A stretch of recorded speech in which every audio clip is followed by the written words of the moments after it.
Good Shabbos. This week we read the parsha of Lech Lecha, which is the beginning of the story of the Jewish people, and it starts, of course, with the life of Avram and Sarah, Abraham and Sarah. I'd like just to focus on one incident in the life of Sarah, which seems to be somewhat problematic. What happens is that she's not able to give birth. It says she's barren when we're introduced to her in the beginning of the story. And she gives her maidservant Hagar as a wife to Avram, and Hagar conceives and becomes pregnant. And Sarah perceives that Vatekel Gvirta Beineha, that she's not treating her as she's supposed to. She starts treating her in a demeaning way, that Hagar treats Sarah in a demeaning way. And she comes to Avram and she says, Vatomar Sarai el Avram, Sarai says to Avram, Chamasi alecha. And they translated here in the art scrolls, the outrage against me is due to you. But simply it means Chamasi alecha is my anger, or my Chamas is actually a word used for violence. I'm almost like violently angry against you. Anochi nasati shivchasi b'chekecha, I have given my maidservant in your lap. Vater, and you saw ki harasa, that she conceived, v'eko beinaha, and I've been treated lightly in her eyes. Yishbot Hashem beini v'necha, God should judge between me and you. This is a very harsh statement from Sarai.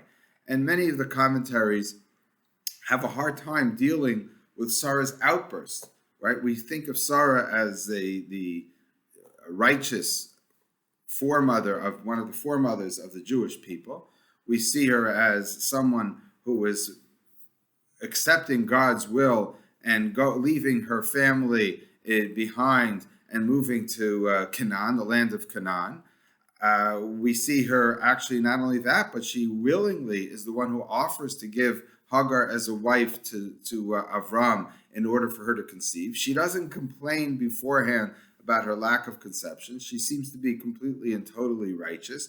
And yet here there's an outburst which doesn't seem to be consistent with what we understand, what we perceive of Sarah's personality. So again, the commentaries give many different answers and defend her behavior and understand it in certain ways, that either Hagar was misinterpreting it, or that Avram was really guilty because Rashi says he did not pray for her to have children, but only for himself. There's many explanations, but on the surface, it does seem to be problematic. So I'd like to explain it just understanding Sarah's personality and also her personality as an archetype. In the mystical literature, in the Kabbalistic literature, it's understood that Avram is the midah of chesed, the character trait of kindness, and Sarah is has the character trait of gevura, of strength. And just in more very simplistic manner, I'll say that chesed, kindness, is obviously giving kindness, but it's also somewhat of an outer directed personality, and it's someone who's not going to judge others. He's going to, the person who has that character, in this case, a character trait, in this case it's Avram, is not going to be judgmental of other people. He's not only giving kindness to people, but he's kind towards people and he sees them in a kind light. Sarah, on the other hand, has gevura, has strength. And as it says in Pirkei Avos, in Ethics of Our Fathers, Ezehu Gibor HaKovish Yitzro, who is strong? Someone who conquers their yetzer, their inclination. So the Mishnah in this case and the rabbis are not defining strength as outer strength and physical strength, but inner strength. Of course, if you have inner strength, you then it could show itself in many different ways, and it can manifest itself in physical strength. But it's really inner strength. And the way I understand it is it's being defined also not only as just strength, that you're able to have this sort of physical inner strength, but one that you're, as it says, kovish yitzro, you conquer your yetzer, your inclination. You're stoic. You're accepting of your judgment. You're accepting of your fate.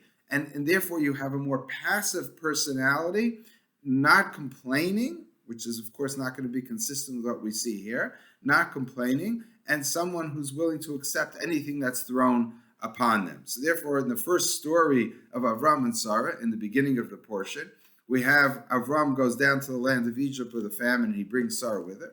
And he says, she is my sister, because he's afraid he'll get killed.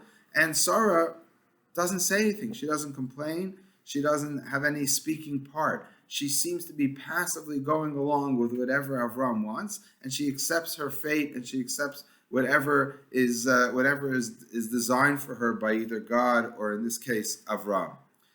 But I would suggest that what we have here and what the Kabbalists are explaining are extreme personality types. And therefore, Avram, which we could deal with another time, is the extreme personality type of kindness. And Sarah is an extreme personality type of gevura, of strength. And again, you could understand these as the masculine and feminine traits, but as the Kabbalists understand, the next generation, Yitzchak, has the same character trait as Sarah. So it's not specifically masculine or feminine. And in this case, Sarah is so stoic, so accepting of her fate, that she basically controls everything. She controls that inclination. She controls her emotions. And therefore, going many years without children, and we could assume that she knew that she was promised, or that Avram was promised to be the father of a great nation, and she was his wife, you would assume that she might be very upset, but we don't hear her complaining. We don't, not like Avram. Avram complained to God. He says, "Anochi holi chariri, I'm going childless. What are you giving to me? How are you keeping your promises?" Sarah doesn't complain at all. And Sarah might not even be included in those promises, because Avram was given those promises by God. He didn't necessarily give it to Sarah. But what happens with extreme personality types is it doesn't always work. In the long run, you need balance in your life. You need to be balanced between the two extremes. And when you go to one extreme, it backfires very often. So in this case, Avram's kindness maybe backfires on him, that when he saw that Hagar was not treating Sarah properly, he didn't do anything. And therefore, Sarah was perhaps right. Why aren't you telling Hagar that she has no right to treat Sarah, the owner, really? She was her servant, not treating her respectfully. And Sarah, therefore, now is, in a sense, almost exploding. You cannot control yourself so much. The more you retain that, the more you suppress all of those feelings, at a certain point, it comes out into the open, it breaks out. And this is exactly what happened. It's the straw that broke the camel's back. She was at a certain point, she can't handle that anymore. And when a little trigger happens, when Hagar, it's not maybe a little trigger, but it's a trigger that happens, that Hagar doesn't treat her respectfully, and all of a sudden her infertility and her inability to sort of control events comes to the fore, and now she uses very harsh terms. All of a sudden it says, "Chamasi alecha." It's my anger, my violent anger is against you. And she's saying the person who accepts judgment from God, accepts her position, she's stoic and not complaining. Now she's saying, "Yishbot Hashem beini v'necha." God should judge between me and you. Now, I have a judgmental personality in the sense that I accept judgment, but somebody who accepts judgment also therefore could pass judgment. So she passes judgment on Avram for not treating her or defending her properly, and she also passes judgment on Hagar and says Hagar no longer could live in this house. And we see this almost a couple of times in Sarah's life, was where she gets pretty upset and angry. So on the one hand, we, reading the Torah, are looking at Sarah as the model of our behavior, and therefore we look at Avram and Sarah and all of the different avos and imos, the fathers and the mothers of the Jewish people, with an amazing amount of respect. But we also have to treat them as human beings, and the Torah is telling us these are human traits that are very common. And the Torah might be going through, and the Kabbalists understand that these personality types are typical, are archetypal personality types, and it's trying to show us that we start off with extremes. We might have a tendency towards one extreme or the other, but through our life, we have to learn how to sort of create balance.